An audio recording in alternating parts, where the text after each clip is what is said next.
दोस्तों वीडियो बहुत बड़ा है। अगर आप पूरा वीडियो नहीं देखना चाहते तो वीडियो के नीचे जाइए, वहाँ मैंने टाइम स्टैम्प्स और चैप्टर लिख दिए हैं। आप किसी भी एक टाइम स्टैम्प पे क्लिक करिएगा जहाँ से आप देखना चाहते हैं, तो वीडियो वहीं से शुरू हो जाएगा। प्लेलिस्ट में जा कर के रामायण, महाभारत, बाइबल, कुरान, वेद, पुराण ये सब शुरुआत से पढ़ सकते हो या पिछले वीडियो देख सकते हो। तो पिछले चैप्टर में हमने जहाँ तक पढ़ा था उसके बाद ये रियल भविष्य पुराण बुक है। ऋषि बोले, विपेंद्र, घर पहुंचकर उन वीरों ने जो कुछ चरित किया है उसे सुनाने की कृपा करें, हम लोगों के समक्ष आप सर्वज्ञ हैं। सूत जी बोले, उन वीरों ने घर पहुंचने पर राजा परिमल की सभा को चारों ओर से अलंकृत करते हुए जिस प्रकार वहाँ युद्ध आदि हुआ था सभी का वर्णन करके राजा को सुनाया। उन बातों को राजा परिमल ने सुना कि वहाँ की रणस्थली में घोड़ों का अधिक ध्वंस हुआ है। उन्होंने उदय सिंह को बुलाकर नम्रतापूर्वक कहा। उदय सिंह कौन था, किसका अंश था, ये मैंने पिछले चैप्टर पे पढ़ा था, पिछले वीडियो पे, तो आप देख सकते हैं। सिंधु प्रदेश में जाकर तुम 5 लाख घोड़ों का क्रय करके यानी खरीद के शीघ्र चले आओ। इसे सुनकर उदय सिंह ने देव सिंह को साथ लेकर एक सहस्त्र भार सुवर्ण ऊँटों पर रखकर और 10 सहस्त्र सेना समेत वहाँ के लिए प्रस्थान किया। वहाँ की मयूर नामक नगरी में पहुंचकर जो चारों वर्णों के मनुष्यों से सुशोभित हो रही थी, प्रातःकाल के समय देखा एक माली की कन्या जिसका नाम पुष्पा था पुष्प के लिए जा रही है। देवांश उदय सिंह भी पूजा के उपरांत प्रसन्न मुख मुद्रा में उसी भवन में पहुँचे जहाँ ऋतुराज वसंत की छत्र छाया में विकसित कलियाँ आश्चर्य प्रकट कर रही थी और मतवाले होकर भौरे उस पर गूंज रहे थे। उस उपवन की छटा देखकर उदय सिंह मोहित हो गए। उसी बीच वो पुष्पा भी पुष्प संचय के लिए वहाँ आ गई। उसने देखा ये पुरुष देवता की भांति सर्वांग सुंदर, 16 वर्ष की अवस्था संपन्न, प्रसन्न मुख, शांत और इंद्रनील मणि की भांति इसके देह की आभा है। उदय सिंह ने भी उस कल्याणमुखी को देखकर विस्मित हो उठे। उन्होंने उससे पूछा कि सुर सुंदरी की भांति यह स्त्री किसकी प्रिया है, जो स्वर्गलोक से यहाँ आई है अथवा स्वयं पनंगी ही है। इसे सुनकर उस माली की कन्या ने कहा, माँ बहू, मैं शूद्रकुल में उत्पन्न हूँ, यहाँ पुष्प संचय करने आई हूँ। नृप, इसी पुण्य द्वारा वो राजकुमारी त्वाली जाएगी जिसका नाम पुष्पावती देवी है और जो गुण समूह से सुशोभित राधा की भांति ख्याति प्राप्त कर चुकी है। उस रूप यौवन संपन्न कुमारी के लिए ललायित होकर देवगण प्रार्थी रहते हैं। मकरंद के भय से देवगण कोई बल प्रयोग नहीं करते हैं। राजन, मैं उस कारण को बता रही हूँ, सुनो। राजा मयूरध्वज ने स्कंद से वरदान प्राप्त किया है कि उदय सिंह के अतिरिक्त और सभी के लिए तुम इस भूतल में अजय हो, तथा उनके मित्र राजा पृथ्वीराज हैं जो राजाधिराज और शिव के अनन्य भक्त हैं। एक बार राजा ने भगवान विष्णु के प्रसन्न के लिए धर्ममेध नामक यज्ञ का अनुष्ठान किया। उस समय प्रसन्न होकर भगवान यज्ञेश ने अग्नि द्वारा सुंदर मुख वाले जुड़वा संतान की उत्पत्ति की, जिसमें एक मकरंद नामक पुत्र और दूसरी पुष्पावती नाम की कन्या हुई। 5 वर्ष की अवस्था में महाबलवान मकरंद ने, जो वेद धर्म का पारायण करने वाले थे, अपने तप द्वारा प्रसन्न धर्म को प्रसन्न करना आरंभ किया। पुनः मकरंद की 12 वर्ष की अवस्था में भगवान धर्मदेव ने प्रसन्न होकर उन्हें एक महान अश्व प्रदान किया जो पाषाणमय, महावेगवान एवं शत्रु की सेना का विध्वंस करने वाला था। उस घोड़े को अपनाने के कारण वे सभी के पूज्य तथा सब भांति से सुखी हुए। स्कंद का मतलब कार्तिकेय है। यह सुंदर भवन नहीं उन्हीं का है जो दिव्य और देवपूजित है। पश्चात उसने ये भी कहा कि पुष्पवती फुलबा का रूप सौंदर्य आपके ही योग्य है। इस बात को सुनकर उदय सिंह अत्यंत मोहित होकर काम पीड़ित हुए। अनंतर उसे बहुत सा धन देकर उसके घर आए। कालदर्शी देव सिंह ने उदय सिंह को उस कुमारी के प्रति मोहित जानकर सांख्य मत के उपदेश द्वारा उन्हें ज्ञान प्रदान किया। तदुपरांत देव सिंह के साथ उदय सिंह ने सिंधु देश में पहुंचकर घोड़ों का क्रय करके अगास की समाप्ति तक घर पहुंचकर राजा को निवेदन पूर्वक सौंप दिया। एक दिन पुष्पा द्वारा वर्णन किए गए पुष्पावती के शुभ रूप का ध्यान करके मोहित हो जाने पर उदय सिंह ने जगदम्बिका की आराधना की। उदय सिंह ने कहा, हे देव माए, माँ माए एवं नित्य शुद्ध स्वरूप धारण करने वाली देवी, कामदेव द्वारा मैं अत्यंत पीड़ित हो रहा हूँ, मेरी रक्षा कीजिए और पुष्पवती को मेरे प्रति सचेष्ट करने की कृपा कीजिए। मधु केटव को सम्मोहित करने वाली तथा महिषासुर का उन्मूलन करने वाली देवी, यानी उन्मूलन करने वाली का मतलब होता है महिषासुर का अंत देखने वाली, ठीक है, उसका अंत उन्होंने तय किया था, ऐसा उनका मत था उस समय। मुझ काम पीड़ित की रक्षा करते हुए पुष्पवती को प्रबोधित कीजिए। धूम्रलोचन को भस्म करने वाली एवं चंडमुंड की विनाशिनी देवी, आपने रक्त बीज के रक्त का पान करके समस्त दैत्यों को भयभीत किया है। तो दोस्तों, जैसा कि मैंने पहले कहा था कि देवी की पूजा, कोई भी देवी की पूजा कलयुग में ही शुरू हुआ था। इससे पहले देवी की पूजा नहीं होती थी, ठीक है, द्वापर युग तक नहीं होता था। फिर कलयुग में लोगों ने देवी पुराण लिखा, ठीक है, जो कि वेद व्यास रचित नहीं है, उसको लोग सच मान के देवी की पूजा करने लगे। हालांकि उस समय लोगों की मेंटल एबिलिटी होती थी, तो पार्वती देवी ही आती थी, उसी को देवी समझते थे लोग, ऐसा यहाँ पे वर्णन है। निशुंभ और शुंभ दैत्य का वध करने वाली देवी, मुझ काम पीड़ित की रक्षा करते हुए आप उस पुष्पवती को मेरे प्रति अनुराग पूर्ण कीजिए। इस प्रकार देवी की आराधना करते हुए वे अपने उत्तमासन पर निद्रित हो गए। उस समय स्वप्न में शारदा देवी ने दर्शन किया। इसी प्रकार वरदहस्ता भगवती ने प्रतिदिन उन्हें दर्शन देकर वर्षा काल के 4 माह व्यतीत करा दिए। मुने उस समय उदय सिंह की 23 वर्ष की अवस्था आरंभ थी। कार्तिक मास के आरंभ में देव सिंह को साथ लेकर उदय सिंह ने मकरंद रक्षित उस मयूर नगर को प्रस्थान किया। वहाँ पहुंचकर उसी पुष्पमालिनी के घर में रहने लगे। एक बार उदय सिंह द्वारा गूंथे गए एक सुंदर हार को लेकर, जिसमें पुष्पों के बीच बीच में मोतिया और मोतियों को लगाकर उसे अत्यंत मनमोहक बनाया गया था, पुष्पा ने पुष्पवती के भवन में जाकर उसे प्रदान किया। उस अनुपम हार को देखकर, जो त्वष्टा की भांति रचित एवं अत्यंत प्रिय था, रति के समान सुंदरी उस कामिनी ने मोहित होकर उसे हृदय में धारण किया, पहन लिया। पश्चात उससे कहा, सखी, मेरे समक्ष सत्य कहना, मेरे मन को हरण करने वाले इस सुंदर हार को तूने कहाँ से लिया है, कहाँ से प्राप्त किया है? इस बात को सुनकर मकरंद के भय से भयभीत होकर पुष्पा ने अपनी अंजलि में पुष्प रखकर उससे कहा, आप मुझे जीवनदान प्रदान करने की कृपा करें तो मैं सभी कुछ बात बता सकती हूँ। कुमारी के अभयदान देने पर उसने कहना आरंभ किया, सुबह कृष्णा नाम की मेरी एक भगिनी है, जो अत्यंत सुंदरी एवं समस्त लोग को मोहित करने वाली है। उसका घर महावती या महोबा राजधानी में है। इस समय मेरे यहाँ आई हुई है सुब्रे, उसी ने इस मनोहर हार को गूंथा है। इसे सुनकर देवी पुष्पवती ने मालिनी से कहा, मुझे उसे शीघ्र दिखाओ।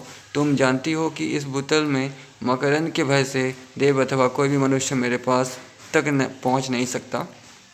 मैं यह सत्य कह रही हूँ। इस दारुण वाणी को सुनकर भयभीत होकर पुष्पा उस समय कुछ भी न कह सकी। यद्यपि उसने बार बार पूछा भी। पुष्पवती ने उसकी ओर देखकर कहा, तुझे किसी बात का भय हो रहा है क्या? उसने कहा, वो मेरी भगनी परम सुंदरी है। उसके यहाँ आने पर मोहित होकर किसी पुरुष ने बल प्रयोग द्वारा उसके साथ उपभोग कर लिया है, तो उस समय निश्चित मेरा मरण हो जाएगा। उपभोग कर लिया तो उस समय निश्चित मेरा मरण हो जाएगा, अगर ऐसा हुआ तो। आपसे इसलिए कहा कि आप कुल धर्म का सतत पालन करती हैं। इसे सुनकर धर्ममूर्ति पुष्पवती ने फिर कहा, तुम भली भांति जानती हो कि मेरा पिता मयूरध्वज अत्यंत नीतिज्ञ पुरुष है। इस प्रकार का अयोग्य कार्य जो पुरुष करेगा उसे यमराज के यहाँ प्रस्थान करना पड़ेगा। इसलिए तू उसके डोले को शीघ्र मेरे पास लाकर उस सुंदरी को मुझे दिखाने के पश्चात पुनः अपने घर चली जाना। उसे स्वीकार कर उस शूद्र जाति की स्त्री ने घर आकर उदय सिंह से उन सभी बातों को बताया। मुने इस सुंदर वाणी को सुनकर बलवान उदय सिंह ने अपने नासिका को स्वयं छेद कर आभूषण धारण किया। अपना परम सुंदरी स्त्री का वेश बनाकर वो पराक्रमी डोले में बैठकर पुष्पा के साथ चल दिया। उस परम सुंदरी कृष्णा को देखकर पुष्पवती ने पुष्पा से कहा, सके मेरी एक बात सुनो। जिस प्रकार इस सुंदरी का रूप रंग है, इसी भांति के पुरुष को मैं नित्य स्वप्न में देखती हूँ, जो आकर मेरे साथ रमण करता है, यानी संभोग करता है, शारीरिक संबंध बनाता है। उसे सुनकर उदय सिंह ने कहा, देवराज के ज्येष्ठ पुत्र जिनका उदय सिंह नाम है, मैं उनकी प्रिया सखी हूँ यानी दोस्त हूँ। मैं उनके पूजन के लिए नित्य हार गूंथती हूँ, जिसे पहनकर वे पूजन के उपरांत देवी को समर्पित करते हैं। एक बार उपवन के पुष्पक के बीच धीरे धीरे जा रहे थे। उस समय उनका मुख कुछ मलिन था। मैंने वहां पहुंचकर उनकी उदासीनता को देखकर कहा, आज आप निश्चिंत क्यों हैं? मुझसे शीघ्र बताइए। इसे सुनकर मुझसे उन्होंने कहा, सखी, मैं एक रूप यौवन संपन्न परम सुंदरी स्त्री को नित्य सपनों में देखता हूँ। उसके वियोग दुख से मेरा चित्त बहुत म्लान हो रहा है। इसे सुनकर पुष्पवती ने उस सुंदरी से कहा, सुवर्ण ने, जिस समय मेरा शुभ विवाह उनके साथ सुसंपन्न होगा, उस समय मैं तुम्हें अनेक भांति के द्रव्य से तृप्त कर दूंगी। इसलिए तुम उनके पास शीघ्र जाकर मेरा उनसे निवेदन करना। इसे सुनकर प्रेम गदगद होकर पुष्पा कृष्णा को डोली में बिठाकर अपने घर चल दी। भार्गव दुर्ग के दरवाजे पर उस डोला के आने पर महापराक्रमी मकरंद ने, जिसकी आयु उस समय 12 वर्ष की थी, उस डोली के समीप आकर उस सुंदर मुखी कृष्णा को देखा, जो नीलकमल की भांति श्यामल वर्ण, विशाल सुंदर नेत्र एवं मन को हरण करने वाली थी। गोवर्धन की कला से उत्पन्न वो वीर उसी समय मुग्ध हो गया। प्रेम से गदगद होकर उसने कहा, प्रिय, मेरी एक बात स्वीकार करो। मैं चाहती हूँ कि इसी समय मेरे भवन में चलकर मेरी पत्नी होना शीघ्र स्वीकार करो। इसे सुनकर कृष्णा ने मंद मुस्कान करते हुए राजकुमार से कहा, महावीर, आप कुलीन एवं अग्निकुंड से उत्पन्न हुए हैं। आपकी 16 वर्ष की अवस्था दिखाई देती है, अर्थात विवाह के योग्य है। यानी 16 वर्ष में विवाह हो सकता है, विवाह के योग्य है, ये उस समय का मत था। और तरकस, तलवार एवं भाले आदि अस्त्र से युक्त भी है। आपके इस रूप के अनुरूप सोमवंशी और सूर्यवंशी राजा की कोई कन्या ही हो सकती है। मैं शूद्र कुल में उत्पन्न हूँ, जो छोटी जाति की कही जाती है, इसलिए आपके योग्य मैं कैसे हो सकती हूँ? मैं शूद्र कुल में उत्पन्न होकर ब्रह्मचर्य व्रत का पालन कर रही हूँ। इसे सुनकर राजकुमार मकरंद ने बलात् उसे जबरदस्ती पकड़कर अपने हृदय से लगा लिया, छाती से लगा लिया। उस समय उदय सिंह उसके हृदय में एक पीड़ा उत्पन्न करते हुए उसे मोहित कर चले गए। पश्चात देव सिंह के साथ अपने घर पहुँचे। उधर मकरंद चेतना प्राप्त करने पर काम की अग्नि से संतप्त होने लगे और उसी समय पुष्पा के घर जाकर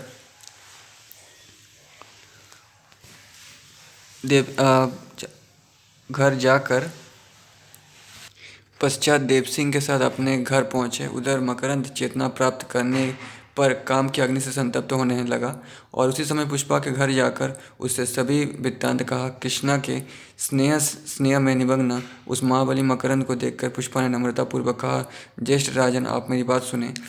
महोबा महावती राजधानी में कृष्णा का घर है। आपसे भयभीत होकर वो मेरी सखी उदय सिंह के घर चली गई।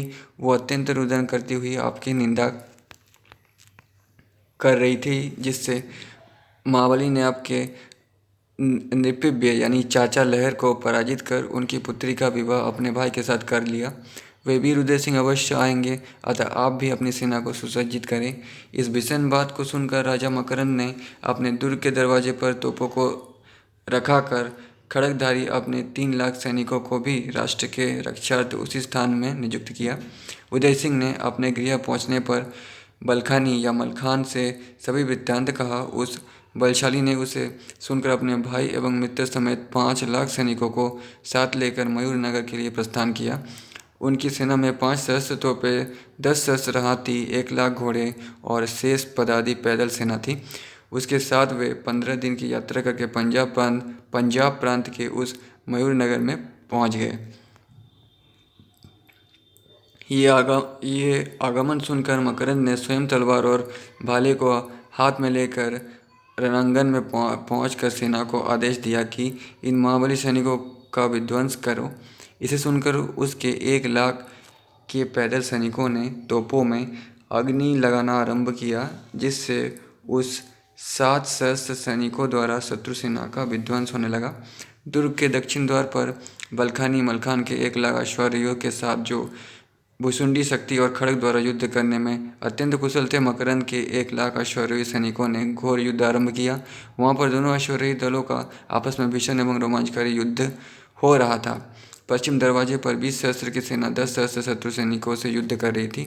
उसी प्रकार 40 सहस्त्र ऊँट की सेना बलखानी या मलखान आदि वीरों के साथ उत्तर दरवाजे पर घोर युद्ध कर रहा था।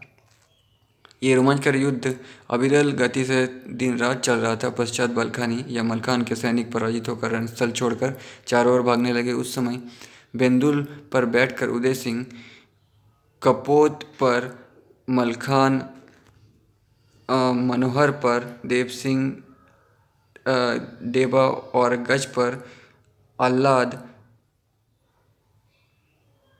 पर आह्लाद सवार होकर क्रमशः पूर्व आदि दरवाजों पर पहुंचकर अपने तीक्ष्ण खड्ग द्वारा शत्रु का वध करने लगे। उनके अस्त्रों के आघात को सहन न कर सकने के कारण वे सूरवीर रणस्थल में भागकर मकरंद के पास पहुंचे। अग्निपुत्र मकरंद ने अपने सैनिकों को पलायन करते हुए देखकर अपने शिलामय अश्व पर बैठकर तलवार और भाले को संभाल कर रण के लिए प्रस्थान किया। वहां पहुंचते ही उदय सिंह आदि वीरों ने उसे चारों ओर से घेर लिया। उपरांत महाबली बलखान या मलखानी ने खड्ग द्वारा कंठ में प्रहार किया। उसी भांति देवसिंह ने भाले, आह्लाद ने बाण द्वारा वक्षस्थल में और उदय सिंह ने खड्ग का प्रहार किया, किंतु उस पाषाण के घोड़े पर बैठने के नाते उन वीरों के सभी प्रहार निष्फल हो गए। पश्चात उन्हें निष्फल देखकर उस वीर ने भीषण गर्जना की और उस भाले द्वारा सभी वीरों को मूर्छित किया। उस पत्थर घोड़े के वेग से उनके घोड़े भी मूर्छित हो गए थे। बलवान मकरंद ने उन दुष्सह वीरों को उसी अवस्था में बांधकर अपने पिता के सामने लाकर उनसे निवेदन किया। वीरों को पराजित देखकर भयभीत होकर रूपन ने शीघ्र महावती महोबा आकर राजा से सब वृत्तांत कहा। उसे सुनकर ब्रह्मानंद ने इंदुल को साथ लेकर 1 लाख सैनिक समेत मयूर नगर को प्रस्थान किया। वहां पहुंचने पर एक दिन निमर्म पत्र लिखकर राजा के पास भेजा। नृपवर, मैं पृथ्वीराज की पुत्री का जमाई हूँ। मेरा नाम ब्रह्मानंद है। आप अपनी पुष्पवती नामक कन्या उदय सिंह के लिए सौंप दीजिए, अन्यथा मेरे कठिन बाण प्रहारों द्वारा आपकी सेना नष्ट हो जाएगी। नृपश्रेष्ठ राजा मयूरध्वज ने उसे सुनकर मकरंद को साथ लेकर 2 लाख सैनिकों समेत रणस्थल में पहुंचकर शत्रु से दिन रात का भीषण युद्ध आरंभ कर दिया। बलवान ब्रह्मानंद बाण युद्ध कर रहे थे। उसी समय मकरंद के भाले से मूर्छित होकर पृथ्वी पर गिर गए। सोना के पुत्र शक्र संभव जयंत ने शीघ्र वहां पहुंचकर बुद्धिमान मकरंद को अपनी विद्या की चमत्कृति दिखाई। अपने वैष्णवास्त्र द्वारा उसके शिला अश्व को भस्म करके ब्रह्मास्त्र द्वारा शनि भाला से उनके हाथ भूमि पर गिरा दिया। भृगुश्रेष्ठ उस महाबली मकरंद को नागपाश में बांधकर उदय सिंह के साथ उसकी भगनी का विवाह सुसंपन्न कराते हुए उस बलि ने अपनी और की सभी सेनाओं को जीवित किया। तदुपरांत मकरंद ने अपनी राजधानी के प्रत्येक घर में महान मांगलिक उत्सव बड़े मनोहर के साथ सुसंपन्न कराया। उस अवसर पर राजा मयूरध्वज ने अपने भांति के द्रव्यों समेत अपनी पुत्री का दान किया। कई दिन के पश्चात स्नेह विभोर उस राजा की आज्ञा प्राप्त कर ये वीरगण अपनी महोबा राजधानी लौट आए। Next chapter. बलवान उदय सिंह के महोबा नगरी में पहुंचने पर राजा परिमल ने मांगलिक उत्सव कराया। उदय सिंह प्रतिदिन सखियों समेत पुष्पवती के साथ नृत्य गान करते हुए उसके साथ मनोरंजन में ही संपूर्ण समय व्यतीत करने लगे। जिस प्रकार इंद्र हेमंत शिशिर के दिनों में अप्सराओं के साथ क्रीड़ा में अनुरक्त रहते हैं, उसी भांति उदय सिंह भी उसके साथ क्रीड़ा करने लगे। उन्होंने अपनी निपुणता से उसका सर्वस्पर्श करने पर भी उसके साथ उपभोग नहीं किया। एक बार नृत्य करते समय पुष्पवती देवी ने स्वयं उदय सिंह से पूछा, आप पूर्व जन्म में कौन थे? ये बात सुनकर उदय सिंह ने हंसकर कहा, प्रिय, पूर्व जन्म में चंद्रहास नामक राजा था। बाल्यकाल से ही मैं देवयोग से दुखी था। भगवान शालग्राम की मूर्ति पूजा प्रतिदिन करता था, जिसके पुण्य प्रभाव से मैं राजा हुआ। प्राण वियोग के समय मेरा मन शालिग्राम की मूर्ति में आसक्त हो गया था, इसलिए स्वयं ब्रह्मा की प्रसन्नतावश भगवान में मेरी सायुज्य मुक्ति हो गई थी। अनंतर कली ने कालात्मा परमेश्वर विष्णु की प्रार्थना की। उन्होंने अपनी देह से मुझे पृथक कर इस भूतल में जन्म ग्रहण कराया। प्रिय, जिस जिस समय धर्म का नाश संभव होता है, युग धर्म की मर्यादा के स्थापनार्थ में उन दिनों जन्म ग्रहण करता हूँ। सतयुग में देवताओं के प्रसन्नार्थ मानसी पूजा की जाती है। उसी भांति त्रेता में यज्ञदान आदि क्रिया रूप अग्नि पूजा, द्वापर में देवों के त्रियर्थ मूर्ति पूजा और भीषण कलयुग के समय ब्रह्म पूजन उत्तम बताया गया है। सत्ययुग में हंस, त्रेता में यज्ञ पुरुष और द्वापर में हिरण्यगर्भ में ही हूँ तथा कलयुग में देवों की तृप्ति के लिए सुखदायक शालिग्राम में ही होता हूँ। प्रिय शालिग्राम के पूजन करने से महर्षि, देवता और पितृगण ये सभी प्रसन्न होते हैं। द्विजाति उपनयनधारी तीनों वर्णों को चंदनादि द्वारा शालिग्राम की सप्रमेम पूजा करनी चाहिए। शूद्र को केवल स्नान मात्र करके भक्तिभाव द्वारा ही उनका पूजन करना बताया गया है और स्मृच्छों को भक्तिभाव से नम्र होकर उनके दर्शन करने से पुण्य प्राप्त होती है, क्योंकि शालिग्राम सदचित्त और आनंद रूपी शरीर धारण करने वाले स्वयं ब्रह्म हैं। उनके दर्शन मात्र से पाप नष्ट हो जाते हैं। देवी, इस प्रकार मैंने तुम्हें युग मर्यादा की उत्तम व्याख्या बता दी। अब तुम मुझसे सत्य कहो कि पूर्व जन्म में तुम किसकी पुत्री थी। पुष्पवती बोली, पूर्व जन्म में मैं चंद्रकांति नामक वैश्या थी। मैंने देवता के सामने नित्य गायन वाद्य किए थे। जिस पुण्य के प्रभाव से मुझे स्वर्ग की प्राप्ति हुई थी, वहाँ मेरे रूप यौवन पर मुग्ध होकर देवों ने मेरी प्रार्थना की, किंतु उस स्वर्गलोक में रहकर भी मैंने अपने ब्रह्मचर्य को भली भांति सुरक्षित रखा था। उसी पुण्य के प्रभाव से मैंने बाणासुर के यहाँ उसकी उषा नाम की पुत्री होकर जन्म ग्रहण किया। बाणासुर जो शिव जी के भक्त थे, जिसके कारण शिव और कृष्ण में युद्ध हुआ था, जिसके बारे में मैंने पहले पढ़ चुका हूँ, वीडियो बना चुका हूँ, आप देख सकते हैं खिल भाग महाभारत में। उसमें ब्रह्मरूप अनिरुद्ध ने तब मेरा पानी ग्रहण किया था। पश्चात कली ने अपने स्वार्थ के लिए मेरे स्वामी की प्रार्थना की, इसलिए वे अर्चावतार द्वारा प्रसन्न होकर मार्कंडेय के यहाँ चले गए। वहाँ उन्होंने अपने प्रसाद की महिमा उन्हें दिखाई। काष्ठरूप मेरे पति की वो मर्यादा आज यहाँ भी स्थित है। स्वामिन, मैं उन्हीं की आज्ञा सिरधर्य कर पुनः राजा जम्बुक के यहाँ उनकी पुत्री के रूप में उत्पन्न हुई थी। उस समय मुझे दिव्य रूप की प्राप्ति थी और मेरा नाम विजया था। वहाँ तुम्हारे भाई बलखानी या मलखान द्वारा मेरा निधन हुआ था। इस समय आप जानते ही हैं कि मकरंद की भगनी होकर मैंने आपको पति रूप में प्राप्त किया है और उसी दोष से अपने भाई ने राजा गजपति के यहाँ स्वयं जाकर अत्यंत तीव्र यातना का अनुभव किया था। इतना कहकर पति के साथ स्थित मैना की भांति वो मौन हो गई। होली के अवसर आने पर एक दिन रानी मल्ला ने अत्यंत स्नेह के नाते दुखी होकर अपनी सुंदरी पुत्री चंद्रावली को स्वप्न में देखा। उस रात वे अपनी पुत्री के स्नेह से अत्यंत अधीर होकर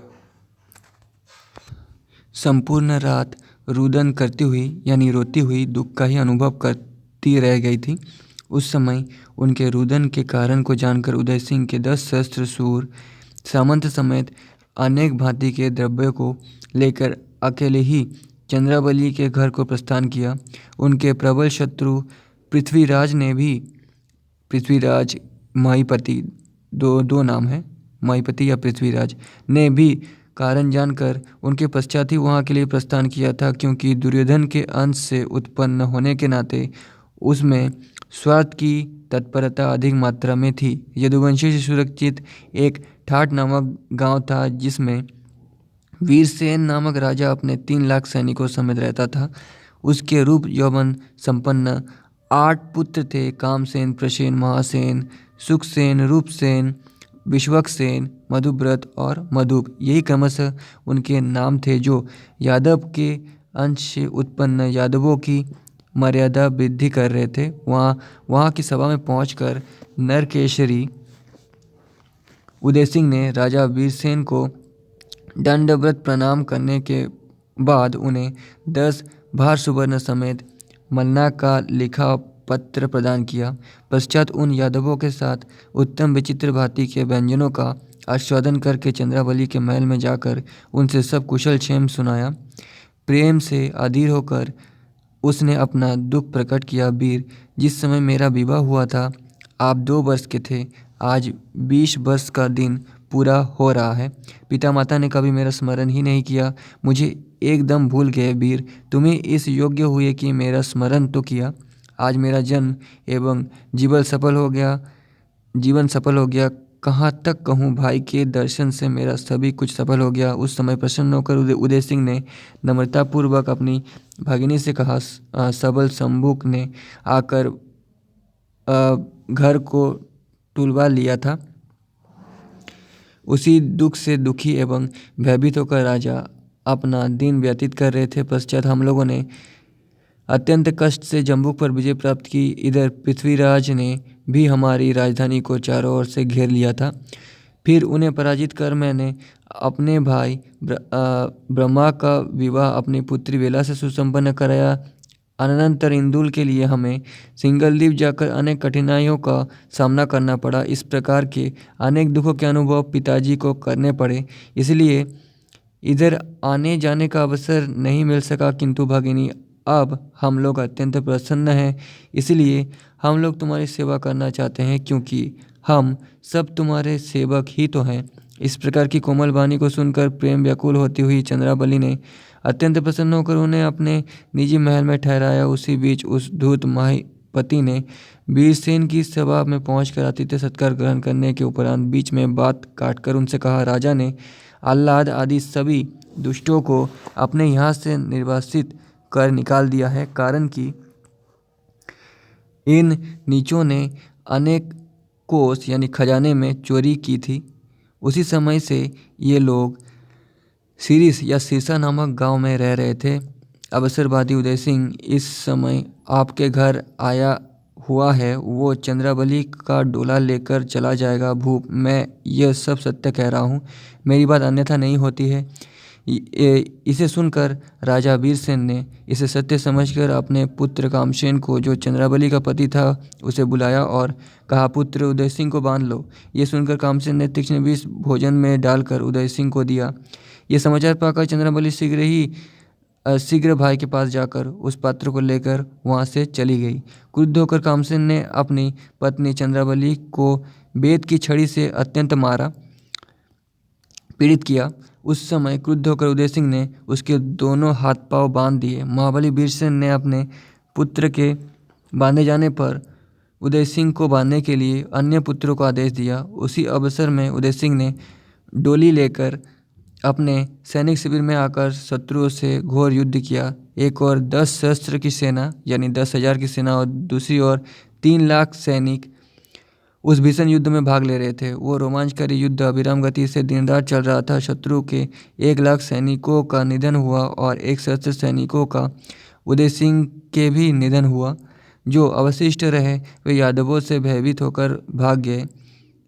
अपने सैनिकों के पराजित हो जाने पर उन 7 पुत्रों ने अपने अपने गजों पर बैठकर उदय सिंह को चारों ओर से घेर लिया।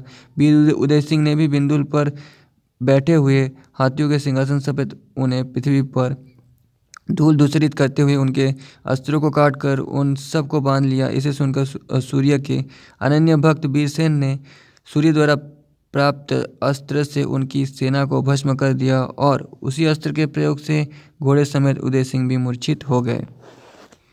उस समय वीरसेन ने उन्हें बांधकर अपने पुत्र समेत बहू को भी मुक्त कराकर अपने घर में अनेक भांति के वाद्यों द्वारा महोत्सव मनाया। उदय सिंह के शेष वीर सामंत इधर उधर भाग गए। उनमें से कुछ लोगों ने परिमल के पास पहुंचकर आदि से अंत तक सभी वृत्तांत कहा। पृथ्वीराज को महाधूर्त जानकर राजा ने ब्रह्मानंद से कहा, 1 लाख सेना समेत तुम शीघ्र वहां जाओ।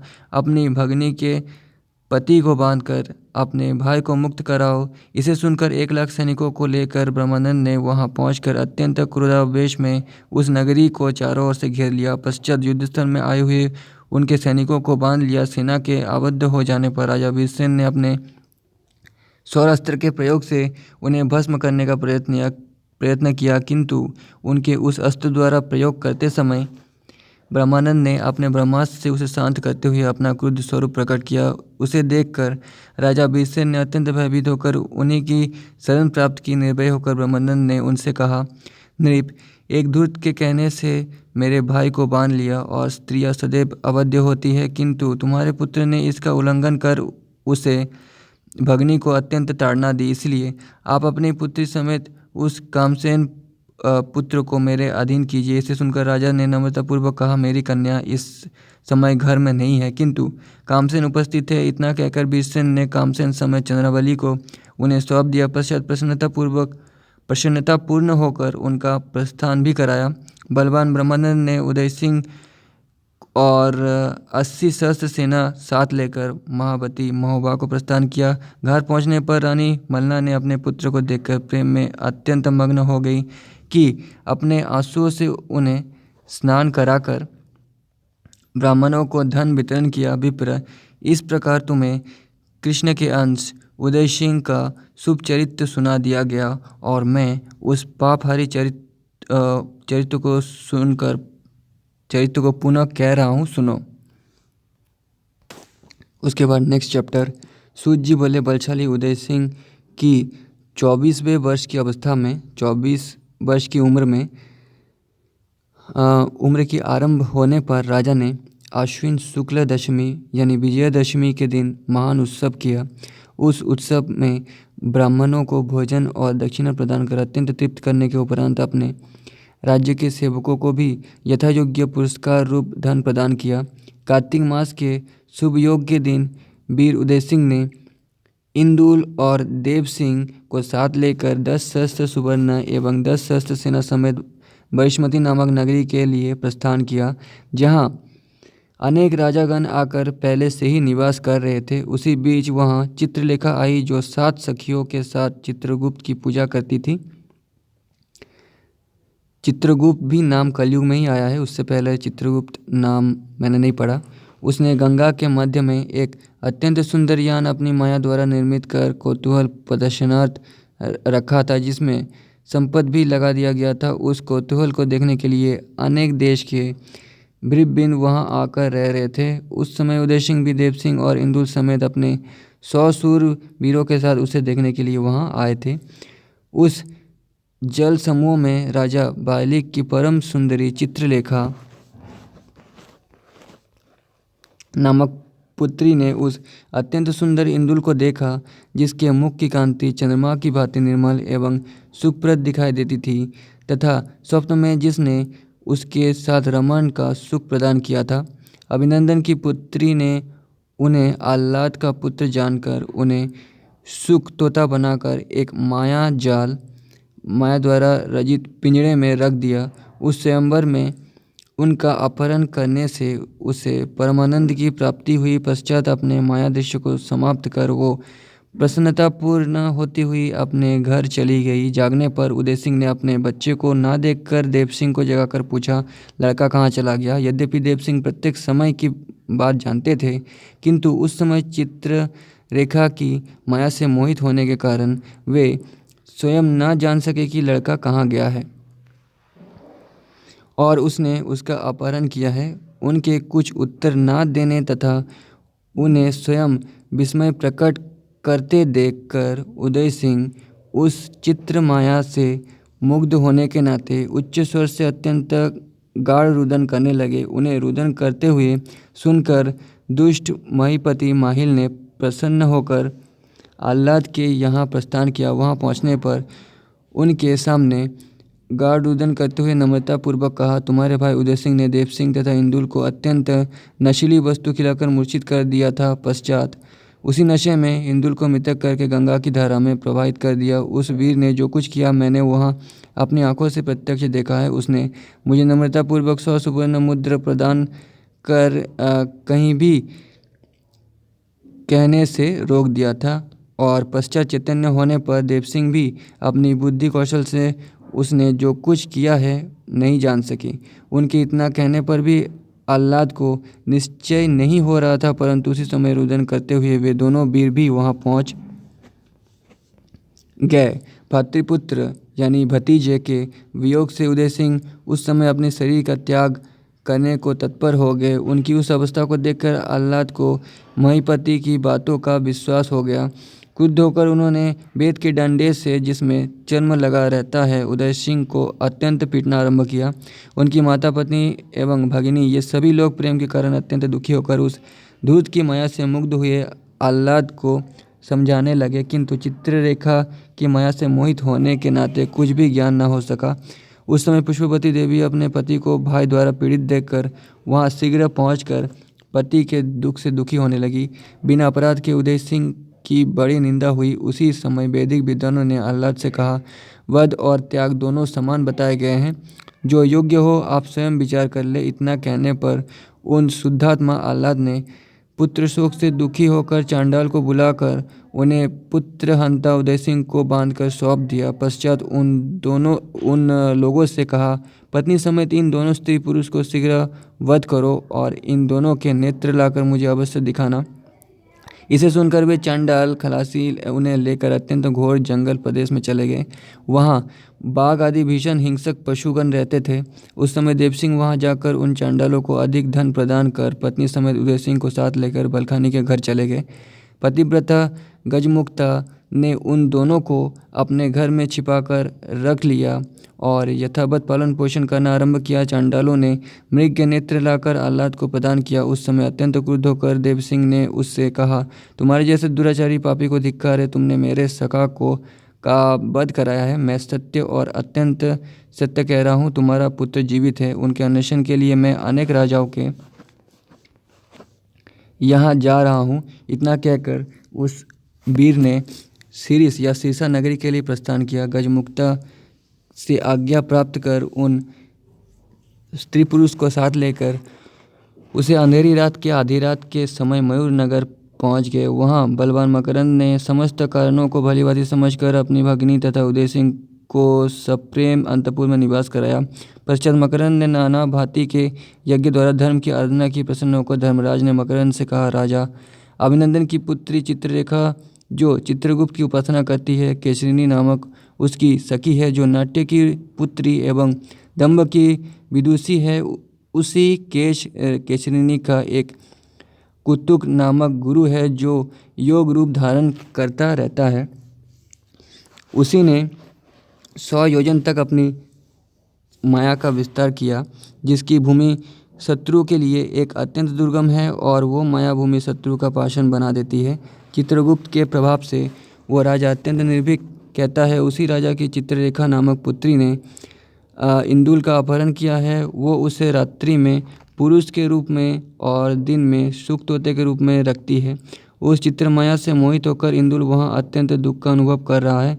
इसीलिए उदय सिंह, आप देव सिंह और सूर्यवर्मा सब लोग मिलकर मेरे दिए हुए मंत्र को लेकर चित्रलेखा के पास जाओ। वहाँ नित्य आदि द्वारा उसे मोहित कर उस कुमारी से उसकी विद्या का अध्ययन कर चले आओ। उपरांत सेनाओं समेत वहाँ पर युद्ध करो। इतना कहकर देव धर्मराज अंतर्हित हो गए और जागकर राजा अत्यंत विस्मित होने लगे। पश्चात उन्होंने धर्मराज के बताए हुए सभी उपायों समेत उनकी आदि से अंत तक सभी बातें उदय सिंह से बताई। फाल्गुन मास के आरंभ में नित्यगान निपुण वे तीनों योगी का वेश धारण कर रमणीक इंद्रगृह नगर में राजा गजपति की राजसभा में पहुंचकर देव सिंह ने मृदंग, मकरंद ने सारंगी बजाना आरंभ किया और उदय सिंह सर्वमोहक नित्य गान करने लगे। अपनी कला कुशलता से उन लोगों ने वहाँ के नागरिकों एवं राजा को एकदम मोहित कर दिया। अपने कुल कुटुंब एवं सेना समेत प्रसन्न होकर राजा से कहा, योगिन, आप मन इच्छित वस्तु बताइए, क्या चाहते हैं। इसे सुनकर उन लोगों ने नम्रतापूर्वक कहा, आप अपने पुत्र सूर्यवर्मा को कुछ दिन के लिए मुझे दे दीजिए। मुझे कुछ विशेष कार्य करना है। कार्य हो जाने पर मैं आपके पुत्र को लौटा दूंगा शीघ्र, क्योंकि ब्रह्मा ने विश्व की रक्षा के लिए ही राजाओं का धर्म बनाया है। ऐसा सुनकर राजा ने उन्हें अपना पुत्र सौंप दिया। पश्चात वे अपने अंतपुर में चले गए और इन लोगों ने अपना कार्यारंभ किया। 15 दिन की यात्रा करके ये लोग वाहिक नगर में पहुंचे। वहां धर्मराज द्वारा प्रदत्त यंत्र को लेकर प्रसन्नता मग्न होते हुए शत्रु के महल में प्रविष्ट हो गए, जहां सभी नागरिक क्षत्रियगण उपस्थित थे। इन लोगों ने अपनी नित्य गायन एवं वाद्य की कलाओं द्वारा वहाँ की उपस्थित जनता समेत सभी क्षत्रियगण को अत्यंत मोहित किया। उससे तोमर कुलभूषण क्षत्रियगण प्रसन्नता विभोर होकर उन्हें अत्यंत धन प्रदान किया। पश्चात वे राजा अभिनंदन के महल में नृत्य करने के लिए गए। वहाँ मकरंद ने बीना और देवसिंह ने मृदंग बजाना आरंभ किया तथा सूर्यवर्मा मजीरा बजा रहे थे एवं उदय सिंह अपने नृत्य गान द्वारा वहाँ स्थित राजा व रानियों को मोहित कर रहे थे। उनकी कला से वहाँ का नारीवृंद अत्यंत मुग्ध हो गया। उसी समूह में चित्ररेखा की उपस्थित थी।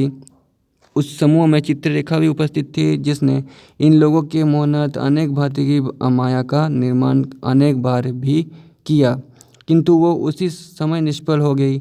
मोहित होकर उसने उन लोगों से कहा, वीर आप क्या जानते हैं कहिए। उदय सिंह ने उस स्त्री से कहा, देवी उस सुख तोते को मुझे दे दीजिए, नहीं तो मैं शाप प्रदान करूंगा। इसे सुनकर चिंतित हो गई और चित्ररेखा ने योगियों से कहा, सत्य कहिए आप कौन है, क्योंकि मेरी जिस माया द्वारा इंद्रादि देवगण क्षण मात्र में मुग्ध हो जाते हैं, ये आप में निष्फल हो गई। आप मोहित ना हो सके, अतः आप नारायण देव, धर्मराज अथवा स्वयं शिव देव हैं। उसके इतना कहने पर उदय सिंह ने कहा, देवी मेरा नाम उदय सिंह है, मेरे साथ ये देव सिंह, मेरा साला मकरंद और सूर्यवर्मा है। इंदुल के वियोग में हम लोगों ने योगी का भेष धारण किया था। मेरे बड़े भाई आह्लाद को उसके वियोग में उन्माद हो गया है, अतः देवी सुख तोते अथवा इंदुल को शीघ्र मुझे सौंप दो। इतना कहकर वे मुक्त कंठ में रुदन करने लगे। हाँ महाबल इंदुल, मुझे शीघ्र दर्शन प्रदान करो, अन्यथा मैं प्राण त्याग कर रहा हूँ। इसे सुनकर सुंदरी चित्रलेखा लज्जा का भाव प्रदर्शित करते हुए उनसे कही, पुत्र समेत मुझे भी ग्रहण करने की कृपा कीजिए। इतना कहकर उसने इंदुल का सर्वांग सुंदर पुरुष रूप बनाया। पश्चात वे दंपति उनके चरण पर गिरकर उच्च स्वर से रुदन करने लगे। हर्षमग्न होकर उदय सिंह ने उन्हें आश्वासन पूर्वक इंदुल से एक पत्र लिखवाया। उसे लेकर वे उसी यंत्र के प्रभाव द्वारा मयूरनगर पहुंच गए। पश्चात मकरंद से सम्मानित होकर सूर्यवर्मा अपने घर चले गए। बलवान देव सिंह ने उस पत्र को लेकर मनोरथ नामक घोड़े पर बैठकर महोबा के लिए प्रस्थान किया।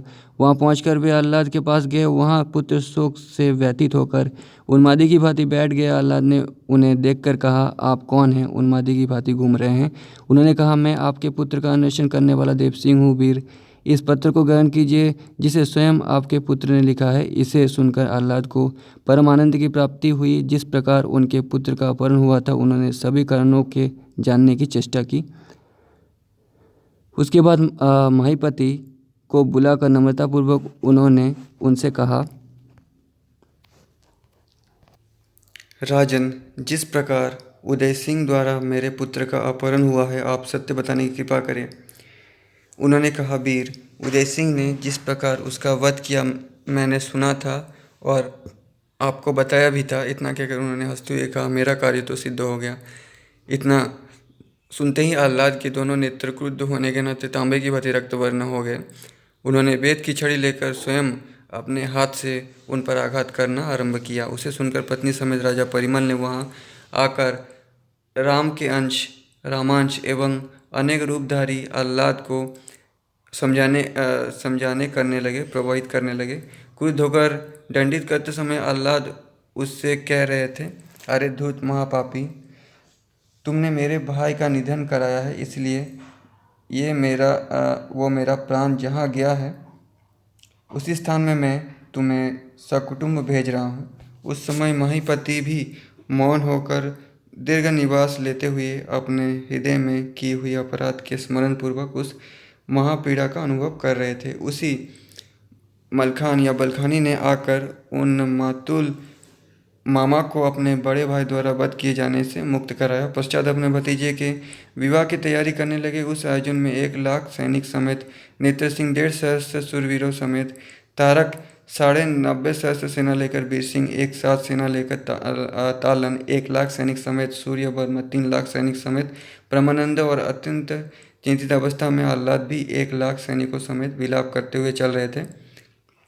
हाँ बंधु, मुझ नीच पुरुष को छोड़कर तुम कहाँ चले गए। उनकी चेतना भी कभी कभी लुप्त हो जाती थी।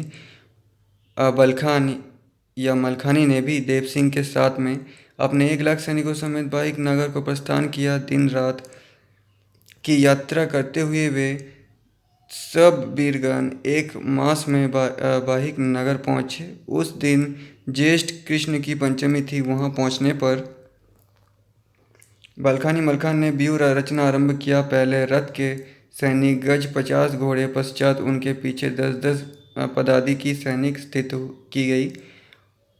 उस एक सेना का प्रमाण मैं बता रहा हूँ जिसमें गज रथ और 50-50 घोड़े थे। सेना में 5 सहस्त्र तोपें और 50 सहस्त्र पदाति सैनिक थे। इस प्रकार बलखानी की 16 सेना थी जिसमें 10 सहस्त्र मददमंद गजराज पृथक पृथक किए गए थे। शत्रु पर आघात करने वाली उनकी सेना की इस प्रकार गणना कर दी गई। राजा अभिनंदन की सेना की गणना इस प्रकार बताई गई है। पिशाच धर्मी म्लेच्छ 3 लाख की सेना में अश्वारोही थे, 1 लाख तोपें और 1 लाख पदाति सैनिक जो भुसुंडी एवं परिघ अस्त्र से सुसज्जित थे। तोमर कुल के वीर क्षत्रियगण 10 लाख की संख्या में गजों पर आसीन होकर रणस्थल में आह्लाद की सेना के समीप पहुंच गए। दोनों सेनाओं का रोमांचकारी एवं भीषण तुमुल युद्ध होने लगा। उन मदमत्त वीरों ने निर्भय होकर रणभेरी बजाना आरंभ कर दिया। अविराम गति से दिन रात होते हुए वो युद्ध 7 दिन तक हुआ। भाई की आधी सेना और बलखानी की 1 लाख सेना उस युद्ध में काम आई। शत्रु की सेना के हाय हाय मच गया। भयभीत होकर वे लोग इधर उधर भागने लगे और बलखानी मलखान आदि के सैनिक जय दुर्गे के नारे लगाते हुए हर्षित हो रहे थे। अपनी सेना को विनष्ट होते देख वे सातों राजकुमार जो कौरवों के अंश से उत्पन्न थे रण क्षेत्र में पहुंच गए। महानंद, नंद, परानंद, उपनंद, सुनंद, सुरानंद और प्रनंद उनके नाम थे और तुमरकुल में वे भूषण गजराजों पर स्थित थे। अपने तीक्ष्ण बाणों के प्रहार से बलखानी मलखान के सैनिकों को धराशायी करने लगे। पश्चात भयभीत होकर वे सैनिक बलखानी मलखान की शरण में पहुंच गए। अपनी सेना को पराजित होते देख बलखानी मलखान ने क्रुद्ध होकर कपोत नामक घोड़े पर बैठकर उन रण क्षेत्र में प्रस्थान किया। वहां पहुंचकर नंद के साथ देवसिंह, परानंद के साथ तालन, उपनंद से सूर्यवर्मा, सुनंद से तारक, सुरानंद के साथ नेत्रहीन एवं प्रनंद के साथ यादव मकरंद का भीषण युद्ध आरंभ हुआ। उन वीरों ने परस्पर एक दूसरे के वध की इच्छा करते हुए दोपहर तक युद्ध किया जिसमें अनेक वीरगण हताहत हुए। पश्चात बाहिक के वे राजकुमार बलखानी मलखान के भय से भयभीत होकर युद्ध छोड़कर भाग निकले। राजा अभिनंदन ने शत्रु की सेना को भीषण देखकर कुतुक और नाट्या केशरिनी को बुलाकर उनसे अपने पराजय का सभी कारण यथावत बताया। इसे सुनकर कुतुक ने राजा को आश्वासन देते हुए महादेव द्वारा निर्मित उस सांबरी माया के ध्यानपूर्वक शत्रु की सेना का पाषाण बनाकर चेतनाहीन कर दिया। उस समय नाट्या केशरिनी ने महाबलवान उन 8 वीरों को बांधकर राजा को ले जाकर सौंप दिया और स्वयं अपने घर चली गई। बाइक राज्यपति अभिनंदन ने उन्हें हथकड़ी बेड़ी में दृढ़ आबद्ध कर उनके कोष को लुटवा कर अपने कोष में संचित करा लिया। देवी द्वारा प्राप्त किए हुए वरदान के नाते देवसिंह शेष रह गए जो उसकी माया से प्रभावित ना हो सके। उन्होंने भयातुर होकर महावती महोबा में पहुंचकर स्वर्णवती से सभी वृत्तांत कहा।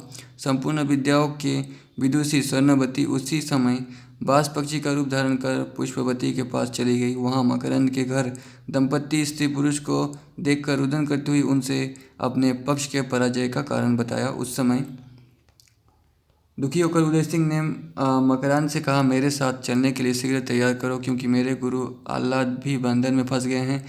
पूर्व के विद्वानों ने बताया कि कुल क्षय होने पर महापातक की प्राप्ति होती है, अतः मेरे प्रिय दुख सागर में डूबे हुए मेरा उद्धार करो। इतना कहकर उनके साले ने 10 सहस्त्र सैनिकों समेत सन्यासी का वेश धारण कर हाथ में खड़ग और चर्म ढाल लिए बाई नगर को प्रस्थान किया। घोड़े पर बैठे हुए उदय सिंह उस सैन्य का संचालन शीघ्रता से कर रहे थे। उस समय स्वर्णवती भी पुष्पवती समेत उसी बाज पक्षी के वेश में वहाँ के रणस्थल में पहुँच गई।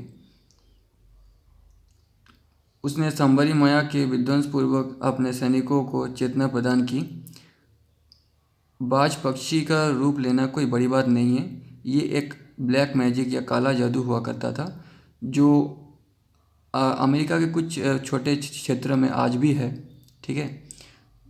लेकिन उस समय ये शायद लोग अच्छा नहीं मानते थे, इसीलिए बहुत कम लोग इसको सिद्ध करते थे। जो मंत्र है, जो गुरु है, वो उस समय मिलता था, अभी वो मंत्र गुरु नहीं मिलता।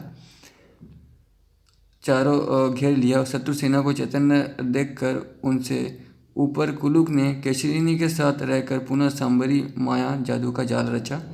इन दोनों युवतियों ने पुनः उनकी माया के नाश पूर्वक उन दोनों दुष्टों को बांध लिया। पश्चात उस राजधानी को भस्म करने का प्रयत्न किया, किंतु राजा की माया द्वारा सुरक्षित होने के नाते दाव में ज्वलन शक्ति रह नहीं गई, अतः भस्म किए जाने पर वो भस्म न हो सका, क्योंकि उस माया का निर्माण स्वयं चित्रलेखा ने किया था। स्वर्णवती सोने की उस प्रयास को विफल होते देख पुष्पवती देवी ने क्रुद्ध होकर केचरिनी का निधन कर उसके मांसों से गिद्धों और सियारों को तृप्त किया। उधर स्वर्णवती ने भी कुतुक का हनन करके जेल में लोहे की श्रृंखलाओं से दृढ़ आबद्ध उन अपने वीरों को मुक्त किया।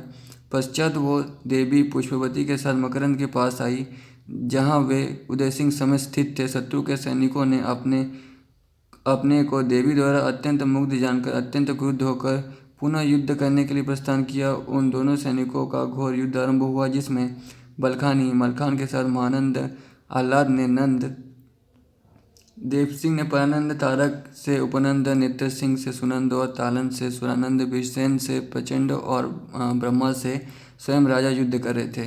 राजकुमार गण गजराज पर स्थित होकर धनुर्युद्ध यानी धनुष से युद्ध अविराम गति से कर रहे थे। वो युद्ध दिन रात चलता रहा। पश्चात उसी बीच रात्रि में चित्ररेखा ने वहाँ रणस्थल में आकर अपने पक्ष के सैनिकों को व्याकुल देखकर चित्रगुप्त के ध्यानपूर्वक चित्रमाया का निर्माण किया। उसने उस माया में अनेक सहायक बंधुगण का निर्माण किया था, जो अधिकांश अभिनंदन वंश में दिखाई दे रहे थे। उन्हें देखकर महावती के सैनिक अत्यंत भयभीत एवं आश्चर्यचकित होकर पलायन करने लगे। शोकग्रस्त तथा व्याकुल होकर उन सैनिकों ने वहां से भागकर 5 योजन 20 कोस की दूरी पर अपना निवास स्थान बनाया। संध्या समय अंधेरे में वे बलवान सैनिकगण हतोत्साहित होकर रुदन करते हुए विलाप कर रहे थे। महाबाहु उदय सिंह शरणागत को अपनाने वाले चित्ररेखा ने तुम्हारे इंदुल कुमार का अपहरण कर लिया है, उसी द्वारा विमोहित होकर हम लोग तुम्हारी शरण में प्राप्त हैं। इस बातें विलाप करके उच्च स्वर से रोदन किया। हाँ महापते, तुम कहाँ हो? सैनिकों के रुदन करने पर महान कोलाहल शोर हुआ। वे सब आह्लाद की निंदा करते हुए मूर्छित होकर पृथ्वी पर गिर गए। इसे सुनकर आह्लाद भी वज्रपात हो जाने की भांति स्वयं आहत होकर उन्मादी की भांति अपने वक्षस्थल को ताड़ित करने लगे।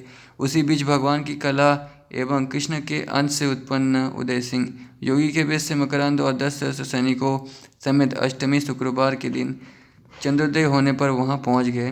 तदुपरांत बलखानी की सेनाओं में लूट करना आरंभ किया।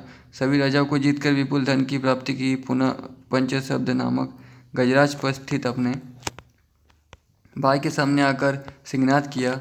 उनके शब्द को सुनकर बलखानी ने उन्हें पहचान लिया। उस समय उस पराक्रमी को शुभ शकुन भी हो रहा था, अतः उसने अटल भाव से अपने दोनों हाथों को ऊपर उठाकर योगी वेशधारी उदय सिंह को अपने अंक गोद में बैठा लिया। पश्चात उनके प्रेम में अधीर होकर आंसुओं की धारा से उन्हें स्नान कराया और ब्राह्मणों को दान द्वारा तृप्त करते हुए सभी कारणों का आदोपरांत वर्णन किया। प्रसन्न होकर उदय सिंह ने भी अपनी सकल कथा सुनाई। अनंतर पुण्य सैन्यों द्वारा संचालन करते हुए बाहिक नगर को प्रस्थान किया। वहां पहुंचकर उन्होंने चित्ररेखा द्वारा अधीर उस विद्या का प्रबल प्रयोग करके चित्ररेखा की माया का ध्वंस कर दिया। राजा अभिनंदन को उनके पुत्रों एवं मंत्रियों समेत बांधकर इंदुल द्वारा उनकी पुत्री चित्ररेखा का पानी ग्रहण संपन्न कराया। उस समय राजा अभिनंदन ने भी अत्यंत हर्षमग्न होकर अत्यंत धन समेत अपनी पुत्री इंदुल को समर्पित की, जिससे 100 हाथी, 100 घोड़े, 1000 गाय, 100 दास और उतनी ही दासियाँ थी। उन्हें सादर ग्रहण करते हुए बलखानी मलखान ने